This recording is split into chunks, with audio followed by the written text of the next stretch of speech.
Olá, boa noite. Veja no Brasil TV desta quarta-feira, dia 12 de abril. A Polícia Federal, com o apoio da Interpol, faz uma operação em 10 estados contra uma quadrilha investigada por tráfico de drogas e lavagem de dinheiro. Mais um caso de violência contra a mulher no Distrito Federal. Um homem é flagrado pela PM quando atirava para matar a ex-companheira. A disparada da dengue em São Paulo. O número de casos desde janeiro é o maior dos últimos 7 anos. E ainda, o Festival Internacional de Documentários É Tudo Verdade traz produções de 34 países com a exibição de longas, médias e curtas metragens. Agora, no Brasil TV.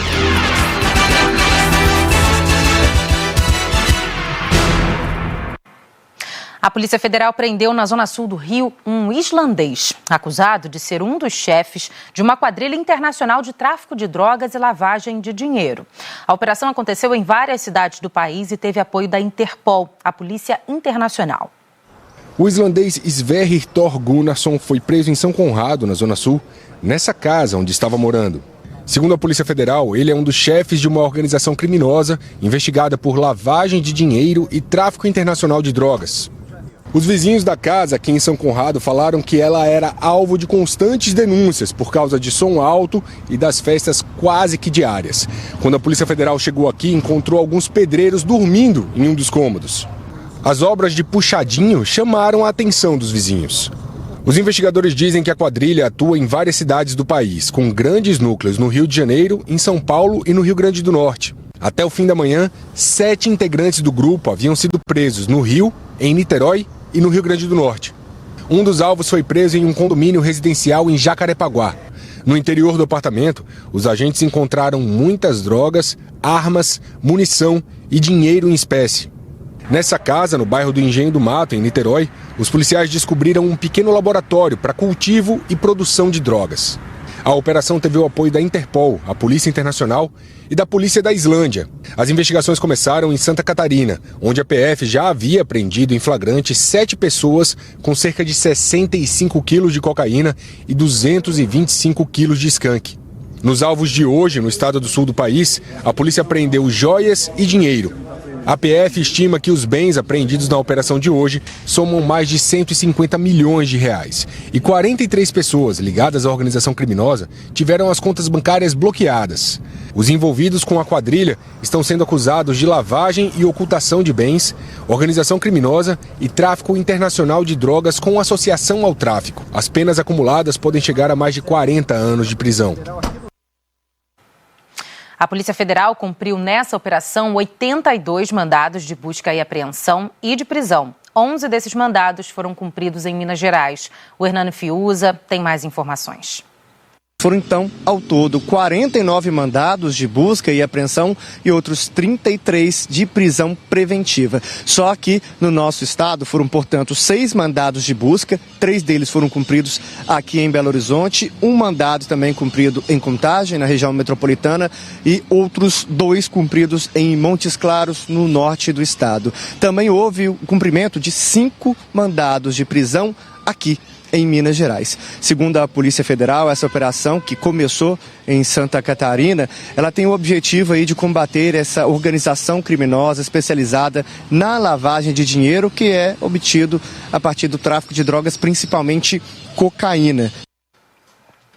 Em Piracicaba, no interior de São Paulo, a operação Match Point prendeu um suspeito de tráfico de drogas com cerca de R$1.400.000 em dinheiro. Nós não conseguimos localizar as defesas dos presos na operação. A gente fala agora de mais um caso de feminicídio no Distrito Federal. Uma mulher foi morta a tiros pelo ex-companheiro em Planaltina, hoje de manhã. Segundo a PM, a vítima, Cristina Souza, de 32 anos, tinha uma medida protetiva contra o homem. Esse caso foi ontem, por volta das 11 horas da noite, no módulo T do Mestre Darmas, aqui em Planaltina. Segundo informações da polícia, a filha mais velha da Cristina chamou a polícia afirmando que elas estavam sendo ameaçadas pelo ex-marido da mãe, que estaria armado. Uma viatura estava passando ali pelo local, foi até a casa, em frente à casa, e quando chegou lá já estaria ouvindo os disparos de arma de fogo e também toda aquela confusão. A polícia teria pedido para que ele largasse a arma, parasse de fazer os disparos, mas o homem não teria parado, não teria obedecido à ordem da polícia, inclusive teria virado para os policiais ali, mostrando a arma, né? Ali para os policiais. E como forma de defesa, segundo a PM, um dos policiais atirou contra o homem e acertou ele na cabeça. A Cristina foi atingida com 4 disparos pelo ex-companheiro. Um no braço, outros 2 nas pernas e também no tórax. Os 2 foram trazidos aqui para o hospital de Planaltina. Infelizmente, a Cristina Souza, de 32 anos, morreu hoje pela manhã e foi levada para o Instituto Médico Legal. A gente recebeu algumas informações de funcionários de que o homem ainda estaria internado no box da emergência aqui do Hospital de Planaltina. A gente não conseguiu confirmar essas informações, mas recebemos uma informação de que ele estaria no box internado em estado gravíssimo. Um policial civil de 34 anos foi morto ontem à noite durante uma troca de tiros entre policiais e suspeitos de latrocínio em Jaboatão dos Guararapes, no Recife. Muita gente que mora perto do terminal integrado de Cajueiro Seco ouviu e viu o tiroteio. Marcas da violência estão no asfalto de um dos trechos mais movimentados da Estrada da Batalha, em Jaboatão dos Guararapes. Com medo, os moradores conversaram com nossa equipe, mas não gravaram entrevista. A Polícia Civil estava atrás de 2 suspeitos de latrocínio, que é roubo seguido de morte. Isso aconteceu anteontem em Abreu e Lima. De acordo com testemunhas, tinha aqui um carro da Polícia Civil e uma motocicleta com um policial também. Os 2 suspeitos se aproximaram, colocaram o carro em que estavam para cima dos policiais. Houve troca de tiros. Pessoas disseram que ouviram mais de 30 disparos. O carro dos suspeitos se chocou contra este poste. Um farol ficou no local e tem muito vidro quebrado. O policial civil Luiz Henrique Malta dos Santos, de 34 anos, foi baleado. Houve correria, desespero. O policial, que trabalhava na delegacia de Abreu e Lima e estava de plantão 24 horas para concluir a investigação, foi socorrido primeiro para a UPA da Imbiribeira, depois para o Hospital da Restauração, mas não resistiu. Ele deixa mulher e uma filha. Um dos suspeitos foi preso na hora, Alain Delon dos Vales, de 19 anos. Ele foi trazido para a sede do DHPP no bairro do Cordeiro. O carro que eles usavam também está no DHPP. A manhã toda foi grande a movimentação de policiais por aqui, da Força Tarefa e do GOI. Em nota, a Polícia Civil de Pernambuco disse que, além do suspeito preso no local do crime, um segundo suspeito e a companheira dele morreram em um outro confronto com a polícia, em Barra de Jangada, também em Jaboatão. A Polícia Civil disse ainda que lamenta a morte do agente Luiz Henrique Malta dos Santos e que o caso segue em investigação pela Delegacia de Homicídios. A Prefeitura de Belo Horizonte dobrou o número de centros de saúde para vacinar as crianças contra a Covid. A Luciana Mussi conta pra gente quantas unidades estão aplicando as doses a partir de hoje. O número de postos agora passou de 27 para 54, então, que estão aplicando essa vacina contra a Covid em crianças de 6 meses a 11 anos de idade. A Prefeitura informou para a gente que o objetivo dessa ampliação é para aumentar mesmo a cobertura vacinal aqui na cidade. E a gente lembra que as crianças que vão tomar essa vacina, elas não podem ter tido sintomas da Covid-19 30 dias antes da data da aplicação dessa vacina. Então, agora 54 centros de saúde aptos para fazer essa vacinação. A criança que for ser vacinada, ela precisa estar acompanhada dos pais ou dos responsáveis. E a Prefeitura pede também, se possível, para eles levarem documento com foto ou a certidão de nascimento e também o CPF e o cartão de vacinação da criança. Agora, se o pai não puder levar, o pai ou a mãe, o responsável pode, mas aí é preciso que o pai ou a mãe preencha aquele termo de autorização e assine esse termo. Em Ponta Porã, no Mato Grosso do Sul, mais que dobrou o número de pessoas internadas com síndromes respiratórias. Martim Andrada. Olha, aqui em Mato Grosso do Sul, o Hospital Regional de Ponta Porã registrou um aumento de mais de 100% no número de internações de pessoas com problemas respiratórios, isso de fevereiro para março. Em fevereiro foram 47 internações e em março 108 internações. A Secretaria Municipal de Saúde também disse que tem percebido um aumento no número de atendimentos nos postos de saúde do município de pessoas com os mesmos problemas. Ponta Porã fica na região de fronteira seca com o Paraguai, ou seja, só uma rua divide os dois países por aqui. E tanto o hospital como os postos, na verdade todo o sistema de saúde, é muito pressionado pelos chamados brasiguaios, que são brasileiros que vivem no Paraguai, ou paraguaios com nacionalidade brasileira que também vivem no país vizinho. Estima-se que cerca de 30 mil pessoas que vivem do outro lado da fronteira usem o sistema de saúde aqui de Ponta Porã. Os registros de casos de dengue em São Paulo são os maiores em 7 anos, segundo dados da Secretaria Municipal de Saúde. Hoje, a Prefeitura lançou um equipamento, uma espécie de armadilha contra o mosquito Aedes aegypti, para tentar combater a incidência da doença na cidade. Esses equipamentos começaram a ser instalados na casa dos moradores. A dona Bel é apaixonada por plantas, dá para perceber, né? E quando o assunto é combate à dengue, ela dá aula. É que, além de carinho, a dona Bel sabe que precisa ter alguns cuidados para não colocar a saúde dela, da família e nem do bairro em risco. Cuidar bem da natureza é cuidar bem das plantas, não deixar jamais a água acumulada em local nenhum. Pode molhar suas plantas todos os dias, não deixar a água acumulada. Ela foi uma das primeiras moradoras do bairro Vila Bom Jardim, na Zona Sul, a receber esse equipamento chamado pela Prefeitura de armadilha. A tecnologia foi criada para eliminar as larvas do mosquito Aedes aegypti e não permitir que elas se desenvolvam e cheguem à fase adulta. Aqui tem um feromônio que atrai o inseto da dengue, o mosquito, e aqui dentro ele vai se contaminar. E ele se contaminando, depois de 10 dias a próprio inseto morre, mas ele faz com que o produto que tem aqui, ele seja impregnado, né, nas suas patinhas, e quando ele sai daqui pousar em outro local, por exemplo, um pneu com água parada, ele vai contaminar aquele local também e fazer com que a gente tenha o controle, que é muito importante, inclusive com acesso a locais que a gente não poderia ter devido a muitas áreas que tem água parada que as pessoas não conseguem monitorar.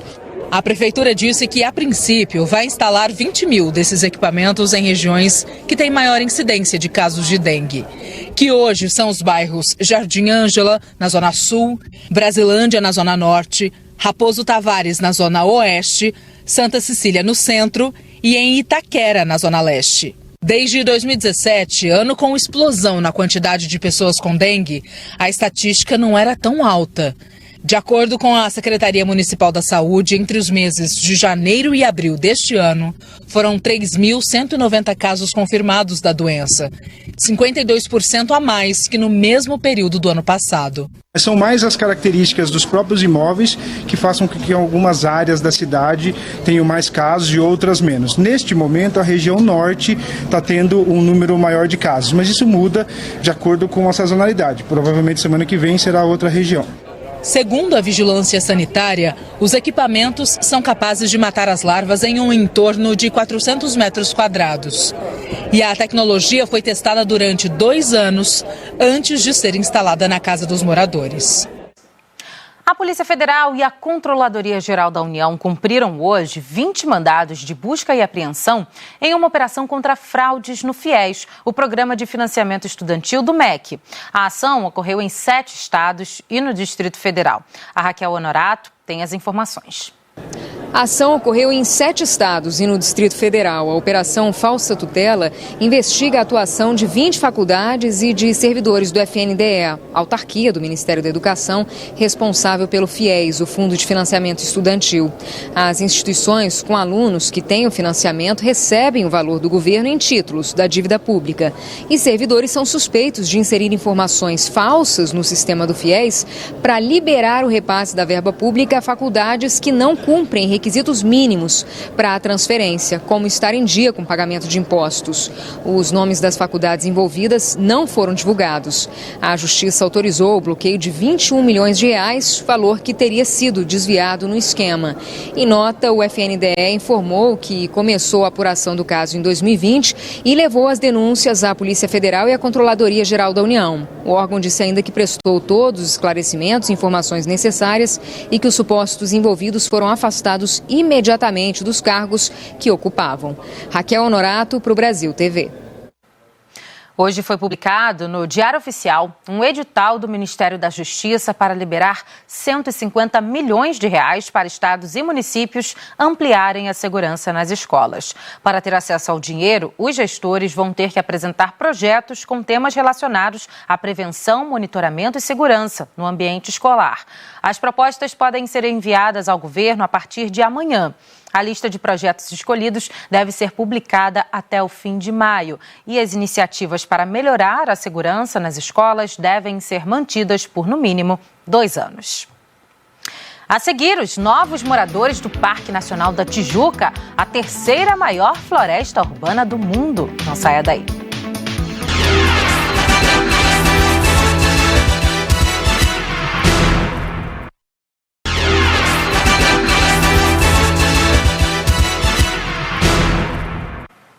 Estamos de volta e a Polícia Federal começou hoje a colher o depoimento de militares do Exército sobre os atos golpistas de 8 de janeiro. 89 militares foram intimados. Os depoimentos foram organizados pela Polícia Federal em 2 grupos. De manhã foram marcados 49 depoimentos, desses 43 compareceram. Agora à tarde estavam previstos outros 40. A cobertura completa daqui a pouco no Jornal Nacional. A Polícia Civil de Dourados, no Mato Grosso do Sul, está investigando o caso de um ônibus com adesivos falsos do Hospital de Amor e outras instituições. A suspeita é que o veículo seria usado em possíveis golpes. Olá, Marcele. O ônibus está estacionado no pátio do ginásio municipal Ulisses Guimarães, aqui em Dourados. O flagrante foi feito por uma equipe da Guarda Municipal que percebeu que o veículo estava com adesivos do Hospital de Amor, mas sem ninguém no local, o que levantou suspeitas. Outras instituições também tiveram logomarcas impressas no ônibus, como Governo do Estado, uma cooperativa de crédito e uma ONG. A assessoria do Hospital de Amor disse que a logo é antiga e não reconhece os projetos que constam no ônibus, que a adesivagem não foi autorizada e suspeita se tratar de um golpe. 2 pessoas estiveram no local, foram levadas para a delegacia para prestar depoimentos e já foram liberadas. Um que falou que era um motorista contratado por uma pessoa para levar esse ônibus até Barretos, daqui de Dourados, e o outro que falou que ficou encarregado de levar essa chave até o motorista. Só que nenhum deles souberam dizer quem foi que contratou eles. Só passaram o número de contato dessas pessoas e ficou essa incógnita. Em nota, a cooperativa de crédito lamentou o ocorrido e disse que não reconhece o ônibus. O governo do estado informou que a logo no veículo é da antiga gestão, que não autorizou o uso e vai acompanhar as investigações. A Secretaria de Vigilância Sanitária de Dourados destacou que qualquer prestação de serviços de saúde em locais fixos ou móveis precisa de autorização para localização e funcionamento. Rônia Cruz, para o Brasil TV. E um caminhoneiro morreu num grave acidente em Bauru. Foi no trecho urbano da rodovia Marechal Rondon. O caminhão betoneira que ele dirigia bateu na mureta de um viaduto e, com o impacto, o caminhoneiro de 54 anos foi jogado para fora da cabine. A polícia investiga as causas do acidente. A betoneira que o caminhão carregava foi parar na linha férrea que passa embaixo da rodovia Marechal Rondon, perto de um dos principais trevos de acesso à cidade. Segundo a polícia rodoviária, o motorista, um homem de 54 anos, morreu no local do acidente. Ele teria sido arrastado pelo equipamento depois de bater parte da frente da cabine numa mureta de proteção. Foi possível ver de longe o reflexo do acidente. O congestionamento chegou a quase 5 quilômetros. O trânsito ficou complicado também nos cruzamentos de várias avenidas da cidade, entre elas a Duque de Caxias e a Rodrigues Alves. Depois da retirada do caminhão, a concessionária que administra a rodovia pediu para o Corpo de Bombeiros limpar a pista sentido capital interior e jogar pó de serra no local, já que havia marcas de óleo diesel. O fluxo foi normalizado só 1 hora depois da liberação da pista. A vítima trabalhava em uma usina de concreto e argamassa, que também faz locação de equipamentos para a construção civil. A empresa disse que prestaria todos os atendimentos à família da vítima, mas que, por enquanto, prefere não se manifestar. Agora, olha só que bacana, o Parque Nacional da Tijuca, a terceira maior floresta urbana do mundo, que fica aqui no Rio de Janeiro, tem novos moradores. É uma família inteira de 8 macacos bugios, um macho, 2 fêmeas e 5 filhotinhos. Eles chegaram ontem e vão passar por um período de adaptação até se acostumarem com a floresta. Todos fizeram exames, já tomaram a vacina contra a febre amarela. Essa é uma tentativa do Refauna, do Centro de Primatologia do Rio e do Parque Nacional da Tijuca, de reintrodução da espécie na unidade de preservação. Vamos ver o que disseram o biólogo e a veterinária do projeto. O nosso objetivo aqui é criar e reproduzir espécies ameaçadas de extinção de primatas brasileiros e contribuir com as pesquisas, aumentar o conhecimento científico sobre essas espécies. A gente trouxe esse grupo para reforçar essa população. Eles vão passar agora alguns meses aqui se aclimatando, se acostumando com os sons e se acostumando também com os alimentos que a gente vai fornecendo que estão disponíveis aqui. O Festival Internacional de Documentários É Tudo Verdade tem uma sessão inaugural hoje, mas começa de verdade só amanhã. São mais de 70 filmes de 34 países que serão exibidos em 6 salas de cinema aqui na capital. O Tiago Crespo e o João Lucas Martins entrevistaram alguns diretores e mostraram suas obras que estão no festival. E tudo muito melhor. É tudo de graça. Não importa o tema e nem a duração, é tudo verdade. E tudo mais do que necessário para nossa compreensão de tempo e espaço. O mundo está muito conturbado, né? Por um lado. Então é natural que você tenha uma produção que seja muito incômoda, sob certo sentido, né? Do ponto de vista dos temas, dos assuntos, que tem muita guerra, tem muita violência. Por outro lado, o documentário se tornou uma caneta na mão do cineasta. E você tem pessoas que estão contando suas pequenas histórias, né? E tem esse conflito entre a história com H minúsculo e a história com H maiúsculo. Então é muito variado. Qualquer que seja o H, a história é poderosa. Como a busca da diretora Suzana Lira pelo pai que ela nunca conheceu. Filha de um guerrilheiro equatoriano que veio ao Brasil lutar contra a ditadura militar, ela foi até a terra natal dele em busca de pistas. Acho que é um filme que tem um processo de experimentação de linguagem muito interessante. É uma jornada pessoal, mas que não é na primeira pessoa. Eu acho que é um filme também que vai ajudar a gente a entender um pouco sobre a ditadura na América Latina como um todo. Demorou 17 anos para ficar pronto, de coragem para fazer até a realização, mas é um filme que eu tenho muito orgulho. O festival nesse ano vai homenagear 2 nomes em ciclos especiais. O primeiro é Humberto Mauro, um dos pioneiros do cinema brasileiro.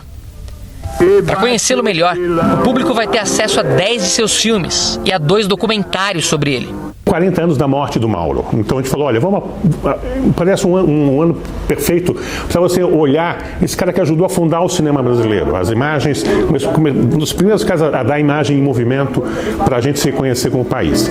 O outro é o cineasta franco-suíço Jean-Luc Godard, que morreu no passado aos 91 anos e é um dos nomes mais influentes do meio. Serão apresentados os 8 episódios de uma série que ele produziu ao longo de uma década. Através da história do cinema, através de mais de 500 filmes que ele assistiu e marcaram muito a vida dele, ele faz reflexões sobre o que é o cinema, o que é a vida, o que é a arte, o que é a morte, o que é a política. O festival vai exibir ao todo 72 produções de 34 países. São longas, médias e curtas metragens. E nesse ano tem um detalhe muito especial para essa 28ª edição. É que depois de 3 anos no modo online, o festival volta a ser essencialmente presencial. Quer dizer, os filmes voltam a ser exibidos nas salas de cinema. E o cinema é um evento social. É uma coisa de você ir lá ao cinema, assistir pela primeira vez. Festival não é uma coisa para telinha. O festival é um lugar para você ir ver filme, encontrar pessoas e debater filmes. Outro destaque entre os longas é Incompatível com a Vida, dirigido por Elisa Capai. A partir da experiência da própria gravidez, ela conversou com outras mulheres e deu à luz temas universais: a vida, a morte, o luto e políticas públicas que afetam diretamente todas elas. Eu entendi a urgência de falar sobre esses temas, a urgência de se debater tanto a perda gestacional quanto o aborto foram que me deram força, assim, me deram coragem para terminar, para fazer esse filme, né? Um filme que me mexe de muitas formas, um filme bonito, um filme sincero, e eu espero que ele seja um abraço, né, para muitas mulheres e para muitos casais que passaram por essa situação. E olha só, os filmes escolhidos pelo júri nas competições brasileiras e internacionais estarão automaticamente qualificados para a possibilidade de disputar o Oscar do ano que vem. O Prisioneiro da Grade de Ferro, que retrata o cotidiano do Carandiru, recebeu em 2003 tanto o Prêmio Nacional quanto o Prêmio Internacional de Melhor Documentário. Ao cantar, eu vou lhe dizer, nada vai, nada vai. O trabalho, dirigido por Paulo Sacramento, que agora completa 20 anos, dessa vez faz parte da seção de clássicos do festival. Eu mostrei pela primeira vez esse filme há 20 anos atrás, na Tudo Verdade, era o meu primeiro longa-metragem, né? De repente, o filme continua tão atual como ele era naquela época, né? Quando tantas verdades ocupam a tela grande, o espaço para as mentiras fica cada vez menor. E é por isso que o olhar cinematográfico sobre o mundo real é uma forma de resistência. Hoje em dia a gente tem um excesso de imagens, um excesso de informação, uma falta de curadoria em tudo. A gente tem que tentar ajudar a afinar o olhar do espectador, né? Chamar atenção para algumas coisas. Do lado pro outro, sempre no seu foco. O Festival Internacional de Documentários É Tudo Verdade vai até o dia 23 de abril. Os filmes são todos gratuitos. O Brasil TV fica por aqui. Outras notícias logo mais no Jornal Nacional, às 8h30 da noite, hora de Brasília. Uma ótima noite para você. Até mais.